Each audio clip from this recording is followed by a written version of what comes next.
د ترژمی مسافر درېیمه برخه.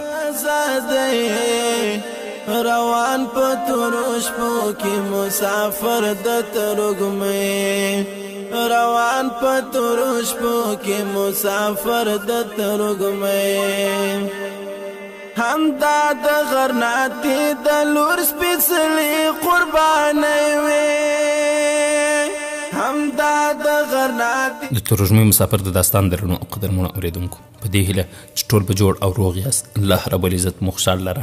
زه محسن احسان مې یو ځل بیا د ترژمی مسافر د داستان د خپرونې کوربتوب کوم، په دې هیله چې دا خپرونه تر پایه راسره واورئ. درنو او قدرمنو اوریدونکو، په تېره برخه کې مو واورېدل د پردیانت پوځونو د شمال د حاصلخیزو ځمکو او سیمو له تباه کولو وروسته د غلاتۍ په مخ کې پړاو واچوم. دا چې نور څه وسول دا به په نن خپرونه کې واورو ان شاء الله تعالی. دوی ته د جنوب له لورې د هغو کلاګانو ارزښت او اهمیت زیات شو چې له غرنیو سیمو سره د تړاو په لارو کې پرتې وې. نصیر ته څو ورځې کور ته د راتلو فرصت نه برابرېدو، ځکه هغه خپله میرمن او لور هلته وغوښتل. هغه کلا ډېره لویه نه وه، دننه یوازې 500 تنه پکې اوسېدل شوی، خو کلا په داسې ځای کې وه چې ډېر خوندي او یرغل کوونکي له څو ډولو ستونزو سره مخ کېدای شول. دغه کلا په یوه لوړه غونډۍ جوړه شوې وه، شمال لوري ته نږدې 200 ګزه وړاندې لاندې یوه ویاله وه. جنوب لوري ته غناطي د تللې سړک له کلا نه 100 متره لرې تېرېده، او همدغه سړک شمال ختیځ ته دومره کلا ته نږدې و چې د کلا له برجونو نه لاندې د ډبرو باران تر غوښو زیات خطرناک و. بیا دغه سړک د غره په لمنو کې وړاندې تللی و او د ویالې تر پله پورې ځغېدلی و. له کلا نه د ویالې تر پله پورې د سړک زوړ دومره خطرناک و چې غناطي د اکمالاتو هغه ګاډۍ چې د غویانو کشولو له کلا نه د ویالې تر پله پورې باید خلکو په تکه رسولې وای، او له هغې لوري تشې ګاډیانې باید په پیچمې خلکو په ټیل وهلو راخېژولي وای. د پله د ساتنې لپاره د ویالې پورې غاړې ته هم یوه ډله سرتېري پیرا و. د کلا لویدیځ لوري ته 1.5 میل لرې هم یوې ژورې کندې د طبیعي کندې کار ورکاوه. جنوب لوري ته د کلا د هغو سیمو او غرونو په سبب خوندي و چې د جنګیالیو قبایلو کلي نه د فتح کېدو کلاګانې کار ورکاوه. کوم لوري چې د ناڅاپي یرغل لږ امکان و، هلته د پوځ پیرې ولاړې وې. د کلا په جنوب لویدیځ کونج کې یو 2 پوړه کور پاسنۍ پور د اتکې د پلار د هستوګنې لپاره غوره کړی شوی و. په لاندې پوړ کې د نورو افسرانو کورونه وو. دوی ته د کلا چاپېریال د خپل کلي له چاپېریال څخه ډېر توپیر نه درلود. په کلي کې له یوې مودې راهیسې د آس په سپرلۍ شرمېدله، ځکه خو به سهار وختي د چکر لپاره ووتله، خو دلته دې ته پوره ازادي وه. هره ورځ به یې څو میله سپارلي کوله او دې ته شاوخوا خوړونه کندې شلې د خپل آس د کرشو په څېر معلومې. کلا په څېر به د بهر پیرېدارانو هم چې دا لرې ولیده وبه یې پېژندل. په پیل کې به چې له کلا نه ووتله نو یو نوکر به ورسره و، خو څو ورځې وروسته دې ته د ساتونکي اړتیا نه وه. دې په ځغلېدونکي آس نه د غشو ویشتلو تمرین کاوه او سرتېرو به چې دا لیدله په مړاو څېرو به یې تازګي راغله. د خپل سالار د لور حوصلې او ارادې به دوی دومره ژور اغېزه وکړه چې ډېر خلک د خپلو اولادونو او کډو سره راوستلو ته چمتو شول. په کلا کې دننه دومره ځای نو د دې پلار زیاتره غوښتنې رد کړې. د یو افسر مېرمنې د دې لپاره د غناطي لور نوم غوره کړ او څو ورځې وروسته همدغه نوم په کلا او شاوخوا ایرو کې مشهور شو. لمر لوېدو ته نږدې و، په هغه زیاتره د کور له بام نه او کله له ویالې نه پورې غاړې د یوې غونډۍ نه د جنوب مخ زوړ لوري ته کتل چې د غناطي پورې شنه فصلونه او باغونه زغېدلي وو. کله کله به یې د آس د جنوب په لوري وځغلوه او د خپل کلي ته به ولاړه. د هغې کاکا به زیاتره له حمید بن زهره سره سفر ته تللی و. دې به د کاکا ناوې سره ولیدل، بیا به یې د منصور د لیدو په پلمه د هغوی کره ورغله او بیا به یې په بیرته راستنېدو کې د حمید له کتابونو څخه کومې ورسره راوړ. سید په هغو رضاکارانو کې شامل شوی و چې غرناطۍ ته د غذایي او نورو ضروري شیانو کاروانونه رسول، او چې هغه به له غرناطۍ نه راستون شو، اتکا به تر لږ ځنډه د هغه لیدو موقع مونده. د غناطۍ له کلابندۍ نه وروسته فریدان د دغه کلا د نیولو لپاره څو ځلې هڅه وکړه، خو کامیاب نه شو. یوه شپه عیسویان له زیاتره سرتېرو سره د دې لوري حمله وکړه او د هغو د سپرو ډلې پرته له نږدې رارسېدو سره د درو زیانونو ګاللو وروسته بیرته په شا شول. د کلا ساتونکو په دې خوښي کوله چې د ختیځ لوري د یوې پیرې د غفلت په سبب د دښمن پوځونو حمله راوړه او تر ویالې پورې ووتل. د یوې اوږدې لارې له وهلو وروسته دغه سپاهیان کلا ته نږدې راورسېدل. هغوی څو ځلې په زینو او کمندونو پر کلا د ورختلو هڅه وکړه، خو د غشو په باران کې هېڅ ونه کړی شول.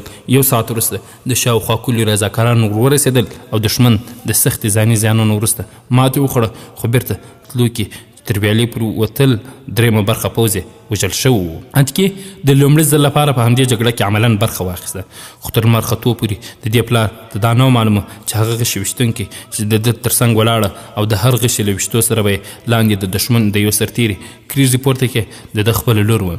دې د نارینهو جامې اغوستې وې او مخ یې په خول پټ کړی و. نصیر دې ته د شاباسي په اراده وړاندې ورغی چې ناڅاپه یې له خول نه تاو راتاو ښکلو ویښتانو سترګې ولګېدې او بیا سترګې په هغو نازکو لاسونو میخ شوې چې له ګلونو سره لوبېدو ته جوړ شوي. د دې د پلار تندی ګونج شو او بې له دې چې څه ووایي مخ یې واړوه. دا لږ په دوو کې حیرانه ودرېده او بیا زړه نازړه وویل: پلارجانه ته لکه چې خفه شوې. پلار یې مخ راوګرځه، پر شونډه یې مسکا وه او په سترګو کې اوښکې وې. یو سپاهي راوړاندې شو وویل: جنابه دا سرتیری د انعام حقدار دی.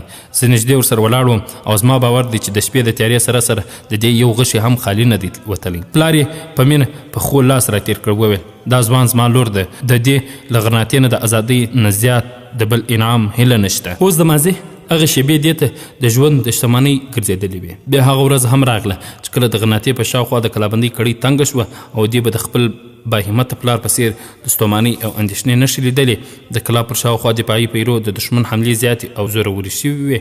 له بهر نه زیات ټپیان کلا ته راوړل شول او د هغې پر ځای له کلا نه سرتیري هلته واستول شول. د دې د پلار د سرتیرو د کمبود پوره کولو لپاره له شاوخوا کلو څخه رضاکاران راټول پیل کړل او پر دې سربیره له غرناطې څخه هم د مرستې غوښتنه وکړه. 2 ورځې وروسته 20 تنه پلي او 8 تنه سپرله ورسېدل. د هغوی سالار د عتبه په نامه ورسره معرفي شو. د هغه سترګې بوري او د ژیرې ویښتان یې سره رنګه وو. عتیقې د پلار نه واورېدل چې دی د ملیقه په جنګ کې اسیر شوی وو او نصرانیانو اشبیلې ته ورسره بیولی وو. 2 اونۍ وړاندې له 5 نورو بندیانو سره راتښتېدلي او غرناطې ته رارسېدلی دي. د پوځ له قرارګانو څرګنده شوه چې دی ښه او هوښیار افسر دی، یو ملګری ډېر ښه توپنچې دی. 2 هفتې وروسته عتبه په خپله هوښیاري او چستۍ د عتیقې د پلار اعتماد ترلاسه کړ او د 50 تنو یو ګروپ قومندان او پوځه ور واچولم. په کلا کې د هغه په باب دا مشهوره وه چې یوازې په حکم اورېدو او حکم ورکولو پوهېږي او بس. او د هغه پر شونډو مسکا هېڅکله نه راتله. یو ورځ هغه د یوه ټپي په پټۍ بوخت و. ناڅاپه یې احساس کړه چې څوک په دروازه کې ولاړ دی. ور ویې کتل، عتبه و. هغه چې ولیدل د دې ور پام شو، یوې خوا ته لاړ. یو ورځ عتیقه په آس سپره شوه او له کلا راووته او ختیځ لوري ته ووتله. له کلا نه 3 میله لرې هغې عتبه ولید چې په یو ګړندي آس سپور دی. هغې تنګه لاره کې خپل آس یوې خوا ته کړ او هغه ته یې لاره ورکړه. خو عتبه چې ورنږدې سو، ناڅاپه یې د آس قیزره ورکش کړه. هغې ته یې یو ځل وکتل او بیا سترګې کښته واچولې. وویل: وبخښه، ته باید یوازې دې خوا ته رانه شې. په نو زموږ پیرېدارانو لږ وړاندې د دښمن د کسانو تګ راتګ لیدلی وو. په عادي حالت کې هم د کلا د ساتونکي لور پیرې ته وځي، نو باید د امنیت بشپړ تضمین یې وشي. تاسو دا ګستاخي مه ګڼئ. د خطر نه ستاسو خبرول زما ذمواري وم. د جنوب لوري تر دې خوندي دی، خو هغه لوري ته هم باید له تاسو سره کوم ساتونکي ضرور وي. هغې ځواب ورکړ: ته زما غم مه کوه، زما د ډېر لرې تلو اراده نه وه او کومه مشوره چې ته ماته راکوې په خپل هم باید عمل پرې وکړې. زه ستا په مطلب ونه پوهېدم. زما مطلب دا دی چې د پوځ یو اعلی افسر باید د ځان خیال وساتي. عتبه وویل: ته به ما هېڅکله هم غافل ونه وینې. اوس هم 4 تنه له ما سره شته. 2 تنه غشي ویشتونکي لاندې په خوړ کې دي او 2 پاس پر غونډۍ د دې لارې څارنه کوي.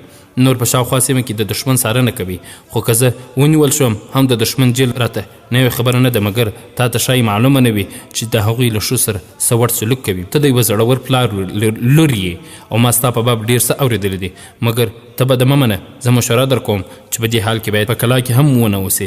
ستاسو کلی تر دې زیات خوندي دی. زه به ستا د پلار نه وغواړم چې تا هم هلته واستوي. نه، د هغه نه اندېښمن کولو هېڅ ضرورت نشته. زه د پام کولو وعده در کوم. ما ته د دې اجازه شته چې در سره پاتې شم. عتبه په پوره سپین سترګۍ دې ته وکتل، خو د عتیقې څېره له غوسې نه تکه سره وخوټېده.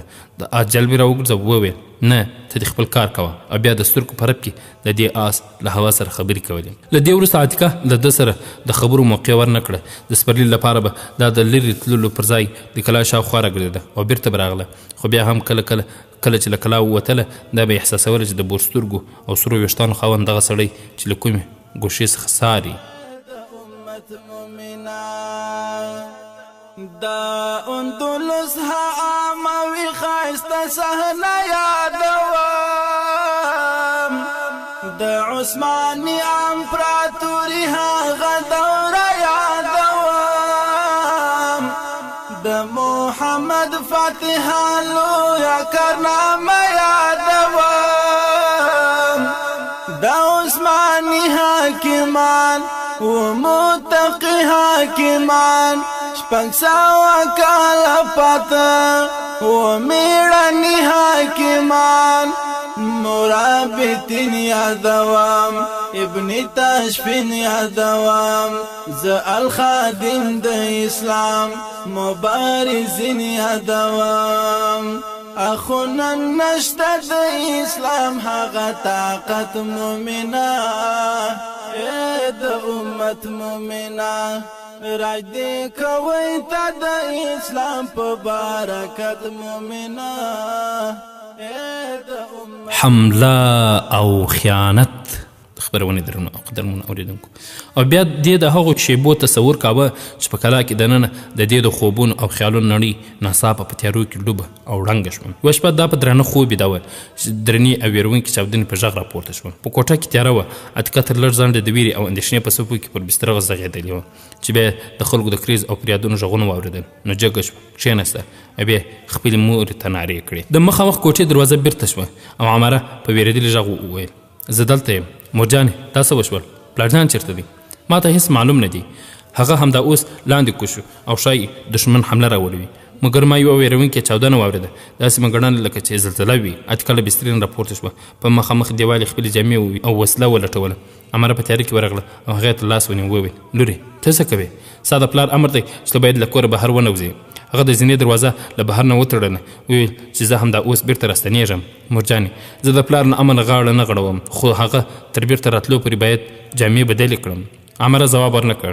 د هغې زړه بې درېغه ټکانونه خوړل. لږ ځنډ وروسته اتکې د جامې له بدلولو وروسته وسله تړله چې عمر خوړلی نوکر مشال په لاس کې له تورسرو او ماشومانو سره کوټې ته وننوت. اتکې ترې وپوښتل پلارجان مې چېرته دی؟ هغه لاندې دی او دا امر یې کړی چې تاسو دروازې بندې کړئ.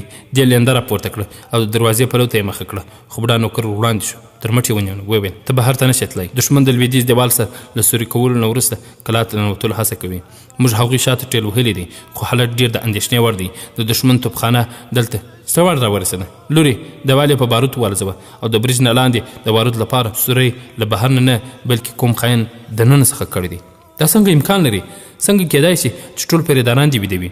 لورې د برج سره لاندې د سرتیرو کوټې دي او سوری له کونج څخه شوی دی. د دیوال سری ډېر لوی نه دی، خو له هغه سره ډېرې کوټې په ځمکه لوېدلې دي. زه لاندې نه ځم، خو له برج نه غشي ویشتلی شم. اتکې دا وویل او د خپل مړ ته خلاصولو هڅه یې وکړه. خو عماره ورسره غاړه غړی شو. وویل لورې د خدای په خاطر د ده خبره ومنم. بوډا سپاهي وویل کله چې د دیوال سری بند کړی شي نو بیا زه تا نه ایساروم، خو په دې حالت کې باید د خپل پلار له امر نه سرغړاوی ونه کړې. هغه خفه شو. وویل ډېر ښه، زه برج ته نه خېږم، مګر د کور بام خوندي دی. لږ تر لږه خو مې هلته پرېږده. لورې دښمن دې طرف ته نه، هغه بل لوري ته دی او ګوره ته ما د جهاد څخه راایساروې. دا یې وویل او بیا یې مشال په دیوال چوخ کړ، بهر ته ووت او دروازې ته یې زنځیر واچوه. لږ ځنډ وروسته د کلا لویدیځ لوري ته د خلکو ګڼه ګوڼه لږ شوه. اتکه خپل زړه ته تسلي ورکوله چې دښمن په شا شو، خو ناڅاپه د کلا ختیځ لوري ته شور ماشور پورته شو او د دې زړه ولوېد. هغې د جګړې کوونکو د کریږ سره سره د تورو شرنګهار هم واورېده. په کوټه کې ماشومانو او ښځو په ویره ویره یو بل ته کتل. د اتکې په زړه کې ناڅاپه یو خیال راوګرځېد. په منډه د شا کوټې ته لاړه. په کوټه کې دننه د کور سامان او د لرګیو 2 صندوقونه وو. دا په صندوق ودرېده او د شا د دیوال کړکۍ یې خلاصه کړه. بهر ته یې وکتل، خو لاندې د دښمن هېڅ نښه ونه لیدم. عماره ورنږدې سو، ورته وویل لورې څه کوې؟ هېڅ نه مورې، ما بهر ته کتل خو دلته هېڅوک هم نشته. هغه زړه کړکۍ بیرته بنده کړه او له خپلې مور سره بل کوټې ته ولاړه. بیا د زینو له لورې د څو تنو د پښو غږ سره د خبرو غږونه واورېدل او دی په حیرانۍ بل کوټې ته وکتل. د زینې او مجلس د کوټې دروازه بیرته شوه او د دې د پلار غږ اوچت شو. د خدای لپاره وخت مه ضایع کوئ، اوس به دښمن تر دې ځایه را په رسېدو کې ځنډ ونه کړي. له تاسو نه 2 تنه زینې ساتئ او نور بام ته اوچت سئ. د جنوب برج پیرېدارانو ته غږونه کوئ. که هغوی له همت نه کار واخیست نو دښمن به د شپې پر ځای تر سهار رڼا پورې انتظار وکړي. د هغوی بهر ته وباسه او ټولې دروازې وتړم. د شمال راپورته کړ، بلې کوټې ته نوت. څو شېبې وروسته نصیر د ملاقات له کوټې نه راښکاره شو. د هغه پر لیدو عمره چې خپل لور یې تر مټ نیولې وه یوه چیغه وکړ او پر غولي راولوېده. اتکې په حیرانۍ د خپل پلار په وینو لمبېدلی وجود ته کتل. نصیر وړاندې شو. عمره یې په خپلو لاسونو راپورته کړه، په بستره یې وغورځوله او بیا یې بېستې کړه، پر یوې کرسۍ کښېناست. د هغه سترګې د عمره پر مخ ښخې وې. وویل عمره زه روغ یم، بلکل روغ یم. یوې ښځې چیغې کړې تاسو څه ته ګورئ؟ د هغه وینې بهیږي. او بیا راوړاندې شوه، په ټیکرې یې د هغه وینې پاکې کړې. اتکه خپل اعصاب راقابو کړل او بل کوټې ته ولاړه. د ملهم او پټۍ د سامان کڅوړه یې راواخیستله. یوې ښځې ته ډېوه په لاس ورکړه. کڅوړه یې پرانیسته چې د دې بوډا نوکر عبدالله کوټې ته دروازه یې بنده کړه. وویل تاسو ماشومان بول کوټې ته بوځئ او چوپ یې وساتئ. یوې ښځې وویل د خدای لپاره طبیب راوړئ، د ده زخم ډېر ژور دی، اوس د طبیب لټون امکان نه لري. اتکې لوري دا کار باید ته وکړې. هغه په لړزېدلو لاسونو د خپل پلار د سر په زخم ملهم کښېښود او پټۍ یې پرې وتړله. یا خپل پلار کمیس وشلاوه، په پښتیو کې یو بل ټپر وښود. وویل لوري زر کوه، زما ملګري زما د ورتلو انتظار کوي. لس دانو وروسته هغه د دوهم ټپ له تړلو وروسته هم وزګاره شوه او د پلار یې بیا عمره ته پام شو. عمره سترګې وغړلې او تر لس ځنډه خپل میړه ته حیران کتل. د هغې شونډې خوځېدلې خو له کومې نه غږ نه راووت.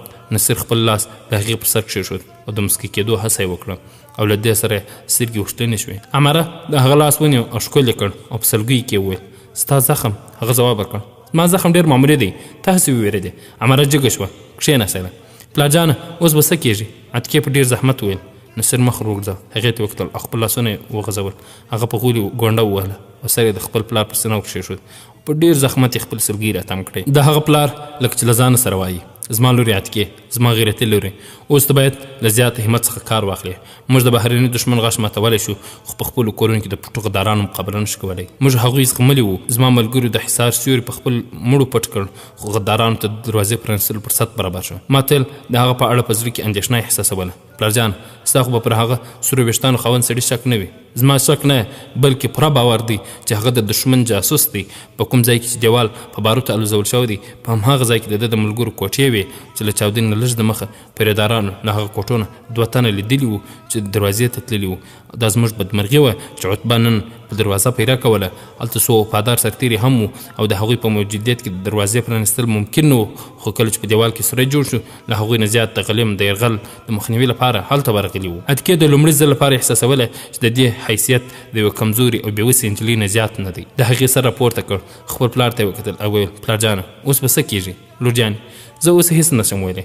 کیدای شي دښمن زموږ په وینو د خپل تندې ماتولو لپاره تر سهاره انتظار وکړي او له بهر نه موږ ته مرسته راورسېږي. خو که هغوی جګړې ته دوام ورکړ نو دلته پر رسېدو کې به ځنډ ونه کړي. زما له خپل ملګرو سره اوسېدل ضروري دي خو پخوا له دې چې بهر ته ووځم له تا نه یوه وعده اخلم. آیا ته د یوه نیکمرغه لور ثبوت راکولی شې؟ پلارجانه ما هېڅکله هم ستا وعدې اعتماد ته زیان نه دی رسولی خو ته په دې حالت کې بهر ته نه شې تللی. زه بام ته ځم، د بهر احوال اخلم. که خدای مکړه دښمن پر کور حمله وکړه نو بیرته به راکوز شم خو ته باید د خپلې مور سره پاتې شې او ستاسو لپاره د شا کوټه تر دې غوره ده. عبدالله به له تاسو سره وي. ماشومان به په تیاره کې ویریږي ځکه هلته بل مشال بل کړي خو کړکۍ بنده کړي چې رڼا بهر ته ونوځي. دې څه ویل خو پلار یې خوله کې ولوېده. لورې اوس د خبرو وخت نه دی. عبدالله ته څه ته ګورې؟ زر کوه د ماشومان لپاره ډوډۍ او اوبه هم دننه یوسه. عمره استراحت ته اړتیا لري، د هغې بستره هم دننه وغوړوه. نه زما بسترې ته ضرورت نشته. عمره په خپ غږ وویل. لږ ځنډ وروسته ماشومان او ښځې د شا کوټې ته تللي وې خو عمره او عتیقه تر اوسه پورې زړه نازړه د نصیر په مخ کې ولاړ وې. نصیر اوبه وغوښتې او له څو غړپه څښلو وروسته ناڅاپه ودرېد. وویل نور وخت مه تېروئ. وفادارې مېرمنې خپل میړه ته وکتل، د خپل لور لاس یې ونیوه او په لړزېدونکي ګامونو بلې کوټې ته لاړل. د هغې پلار خپل وفادار ملګري عبدالله ته وکتل. اوس ته درځه او دروازه بنده کړه. نوکر دننه لاړ، دروازه یې زنځیر کړه او نصیر وړاندې شو. دروازه یې له بهر نه کلپ واچوه. اتکې په وارخطایي چغه کړ پلارجانه تا واده کړې وه چې ته بام ته ځې او بېرته برکښته کېږې. لورې زه هڅه کوم چې خپل واده ترسره کړم، اوس زما خبرې په غور واوره. عبدالله به درته ووایي چې ما دروازه ولې بنده کړه او زه غواړم چې که وځنډېږم نو تاسو د ده په وینا عمل وکړئ. عبدالله هغه سامان د صندوق شاته پروت دی. پلارجانه هغې غږونه پسې وکړل خو پلارجان یې څه ځواب ورنه کړ او څو شېبې وروسته د هغه د ګامونو غږ اورېد. برکت مومنا د امت مومنا پتا کی نشتا نن خالد غندی سړی ملتا لکه طلحه زبیر پشاندا غیرت ملتا نشتا نن سات او هم قاقا التمیم ملتا حد کی اسرا سلطنت مد کړ دغه دولت د فارس پلو اسمکا شد عمر خلافت او خلفاء راشدین هم د اسلام خادمین صدیق عمر عثمان بل علی ګلورین اسلام پیاوړی و دا وخت یو عزت مومنا اے د امت مومنا راج دی کوي تا د اسلام په برکت مومنا اے د امت مومنا خبرونه درنو قدرمونه اوریدونکو عبدالله وویل لورې په زوره چیغې مه وهه. هغې خپلې مور ته وکتل وویل مورجانې ما ته معلومه ده چې د صندوق تر شا څه شي دی. پلارجان غواړي چې موږ د کلا نه ووځو او دی له موږ سره نه ځي. د هغه باور و چې موږ به تر مرګه د ده ملګرتیا پرېنږدو ځکه هغه دروازه له بهر نه وتړله. عبدالله د صندوق له شانه د پوړې زینه راویستله. وویل لورې کله چې موږ دلته راغلو نو دا زینه دلته پرته وه. شاید د دې کلا پخواني ساتونکي ته دا خیال ورغلی وي چې دا به د بال بچ کومه ورځ په ښه راشي. ستا پلارجان په دغسې خبرو فکر ته هم چمتو نه و. که نن هغه ته یوازې ستا د مرګ او ژوند مسله وای نو دومره به اندېښمن نه و. خو ته پوهېږې چې له بندي شو سره نصرانیان څه وړ سلوک کوي. د دې کلا ساتونکي تا د غناتي لور په نامه پېژني. نن سبا د ژوند ستر ازمایښت دی. که ته له همت څخه کار واخیست نو امکان لري دا ښځې او ماشومان د دښمن له وحشیانه ظلمونو څخه وژغورل شي. اوس به د جنوبي برید ساتونکي اور بل کړی وي او زما باور دی چې په هر ته به د اور د لمبو رڼا دننه وضع ښه روښانه کړې وي. هغوی به دلته په رارسېدو کې ځنډ نه کوي. خو که دښمن د هغوی د راتګ نه وړاندې زموږ دفاعي ځواکونه وځپل بیا خو زموږ ټوله هڅه دا ده چې تاسو او ماشومان باید له کلا نه وباسو. د شپې مهال به تاسو ته د جنوب سیمه خوندي وي او زموږ تر کلي پورې به لاره ټول خلک له تاسو سره مرسته خپل فرض ګڼي. اوس تاسو باید بهر تللو ته چمتو شئ.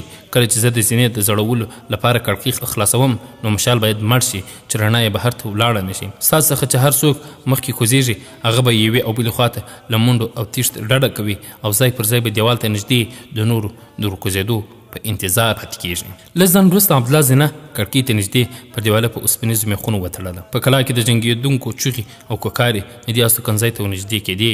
ښځو او ماشومان حیران دریان یو بل ته کتل. عتیقې سترګې په وره شیخې کړې وې او له یوه کړکۍ درز څخه یې بلې کوټې ته کتل. ناڅاپه دا په شا شوه او له درشن نه پاس په محراب ته وکتل. بیا یو لوی صندوق راکش کړ. دروازې ته یې کښېښود او یو بل وړوکی صندوق یې راواخیست. د هغه پر سر یې کښېښودو هڅه وکړه خو صندوق دروند و ونه توانېدله. عبدالله ورته وویل لورې څه کوې؟ هېڅ هم نه. ته مرسته راسره وکړه. زه د پاس دریڅې نه هغه ګورم هغه کور څارم. زر کوه پر دې کور هم حمله وشوه لکه چې لاندې دروازې ماتې شوې. عبدالله تر اوسه زړه نازړه ولاړ و. دوو نورو ښځو له هغه سره مرسته وکړه. وړوکی صندوق یې پورته کړ. د لوی پر سر یې کښېښود. عتیقه په بیړه د صندوقونو پر سر ودرېده او له جالۍ نه بلې کوټې ته وکتل. د جالۍ سوری دومره وړوکی و چې دې ایله د بلې کوټې نیمایي غول لیدلی شو. دې خنجر راویست. د وراسته لرګي یوه برخه یې ماته کړه. عبدالله هماغسې چیغې وهلې ته څه کوې؟ له هوښیارۍ نه کار واخله. اوس د هغه مور او نورو ښځې هم د بوډا نوکر له اعتراض سره ملګري شوې. هغه د نیم بالښت په اندازه په لرګي له سوري جوړولو وروسته خنجر په تیږه یې کښېښود. د شاته یې راوکتل او وویل تاسو دومره ولې پریشانه یاست؟ تاسو ګورئ چې زه د ټول محراب مات کړم. هم دا دومره وړوکی دی چې یو 3 کلن ماشوم نشي ترې تېرېدی. ما یوازې دا غوښتل چې کوم پلارجان راشي زه یې ښه ولیدی شم. اماره په ډوبېدونکي غږ وویل هغه تر اوسه ولې رانغی؟ ولې دومره وځنډېد؟ په کوټه کې تر لږ ځنډه چوپتیا خپره شوه. بیا د هغو خلکو شور پورته شو چې د زینو په لور یې منډې وهلې او عبدالله چیغې کړې. هغوی د زینې لاندې دروازه ماتوي. اوس تاسو چمتو کېږئ. عتیقې تر ټولو د مخه ستا نوبت دی. هغه زر لاندې کوزه شوه. لنده یې راواخیسته او ویې ویل نه تر ټولو د مخه د هغو ماشومانو میندې باید کوزې شي. بیا به ماشومان کوز کړو. بیا به مورجانه او وروستۍ به زما نوبت وي. د څنګلو کوټو نه د خلکو د منډو رامنډو غږونه راغلل او بیا د دروازو د خلاصولو او پورې کېدو غږونه راغلل. هغه بیرته زر پر صندوق ودرېده او تر سر یې وکتل. د هغې پلار له 6 تنو سره کوټې ته رانوت او په بیړه راغی او د دروازې زنځیر یې خلاص کړ. وویل عبدالله زر کوه نور ستاسو سره زیات فرصت نشته. عتیقه راکوزه شوه. عبدالله صندوق له دروازې نه کش کړ. دروازه یې بیرته کړه. له نصیر سره درې تن نور د خپلو مېرمنو او بچیانو سره د خدای پامانۍ لپاره وننوتل. هغې یوې ښځې ته وویل خورې موږ ستا خاوند ونوند. تاسو اوس بیړه کوئ. دښمن به دلته په رارسېدو کې ځنډ ونه کړي. عبدالله مشال په بله کوټه کې بل ملګري ته ورکړ. بیا یې دروازه بنده کړه او ورپورته شو. کړکۍ یې پرانیستله. زینه یې لاندې ور وغځوله. د عتیقې پلار وویل عبدالله یو ماشوم در سره واخله او لاندې کوز شه. عبدالله یوه شېبه په اوښلونو سترګو ده ته وکتل. بیا یې وویل تاسو عتیقې ته ووایئ چې په راکوزېدو کې ځنډ ونه کړي. هغې خپل سر د خپل پلار په اوږه کښېښود. په هیله منه لهجه وویل پلارجانه زه ستا امر منم. زه یوازې دومره غواړم چې د ټولو نه وروسته کوزه شم. ستا لور د ځان ساتنې په لاره کې باید لومړی نه وي. لورې دا تا ولې داسې ګمان وکړ چې زه به ستا ژوند د نور پر ژوند غوره وبولم؟ زما باور دی چې تر ډېره ځنډه به دښمن را ایسار کړی شو او تاسو خپل به پوره ډاډه د کښته کوزېدو فرصت ترلاسه کړئ. که موږ له بهر نه څه مرسته ترلاسه نه کړه هم دښمن به ستاسو د لټون پر ځای تر سهاره په کلا کې په مرګ ژوبله بوخت وي. بیا هم تاسو باید له سړک نه لرې اوسئ او دغه ښځې او ماشومان کور ته در سره بوځه. هلته به ستا کاکا د دوی لپاره مناسب بندوبست وکړي. که تا په خپل کلي کې څه خطر احساس کړ نو له خپلې مور سره د ماما کره ولاړ شه. اتکې ډېر په زحمت خپلې سلګۍ راتم کړې. وویل پلار جانه موږ به تر وروستۍ سلګۍ ستا د راتلو انتظار کوو. دا اروپا او آسیا او افریقا ودستا کفری نړۍ و په ګونډو دغه دنیا ودستا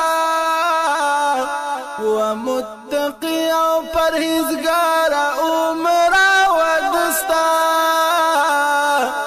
د اسلام راز زړی دی کفر مختور زغلی دی ستا قدمونو ته تل د صلیب تور نړی دی ستا و تاریخ ته حیران د نړۍ ستر واکمنان ستا هلالي تورې ته کفر وتل په لړزان سشنن هغه ستا میړانه او غیرت مومنه د امت مومنه راج دې کوي ته د اسلام په برکت مومنه د امت مومنه نشتا نړۍ کې د نن هغه ستر عظمت مومنه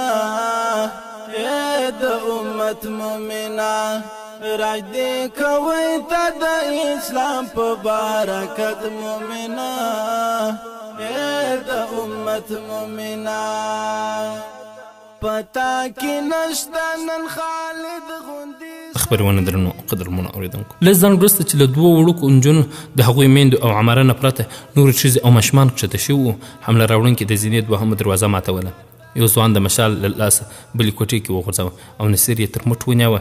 چیغه یې کړه دښمن موږ ته د مرستې رارسېدو د انتظار فرصت نه راکوي. د خدای په خاطر ته هم له دوی سره ولاړ شه. غناته تا ته زیاته اړتیا لري.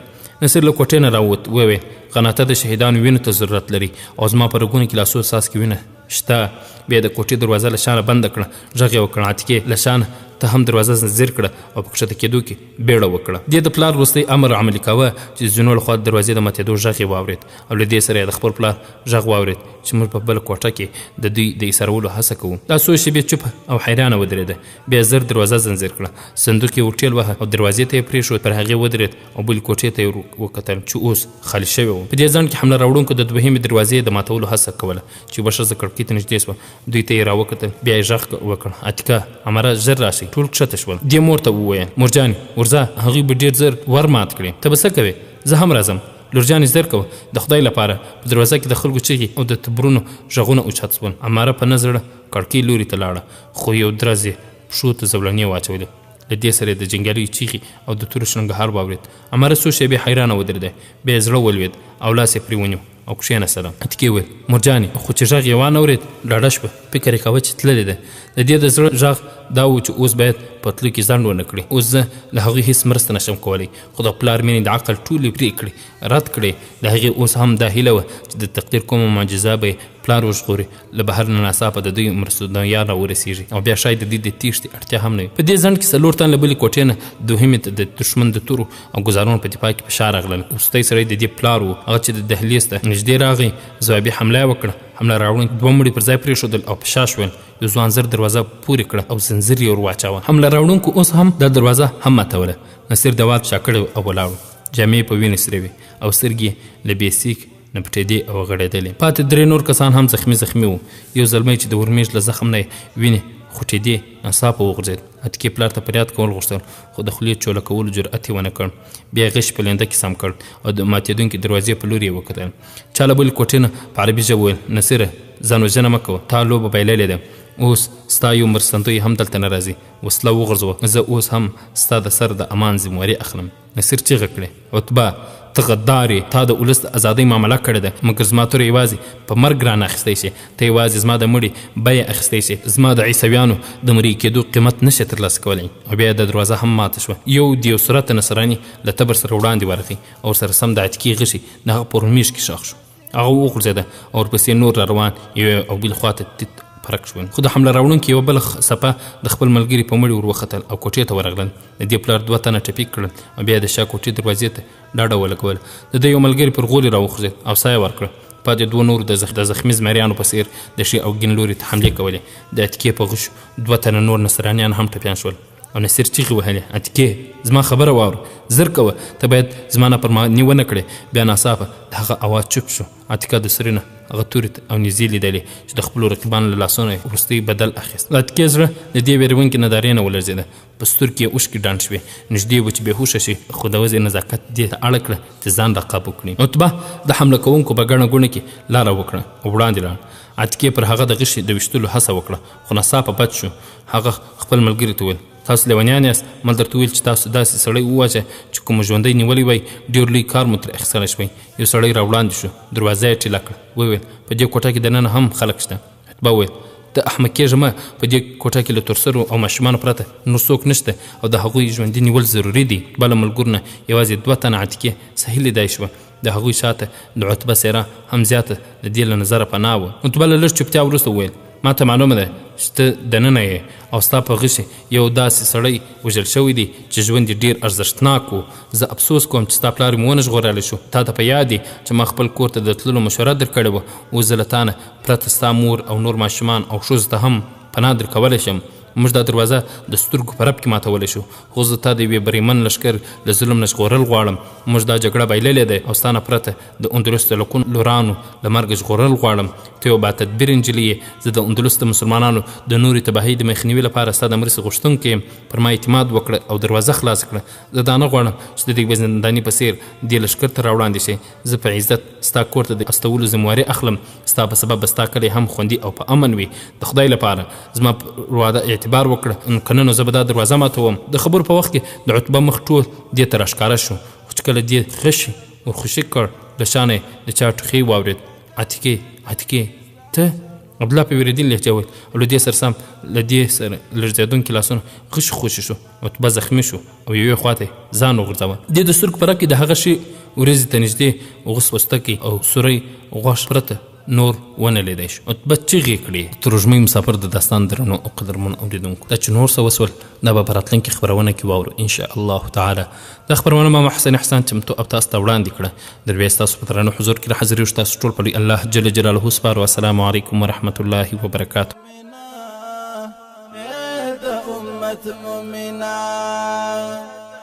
دا اندلس ها آموی خایسته صحنه یادوم، د عثماني امپراتوري هغه دوره یادوم، د محمد فاتح لویه کارنامه یادوم، د عثماني حاکمان و متقي حاکمان شپږ سوه کاله پاته و میړني حاکمان مرابطین یادوم، ابن تاشفین یادوم.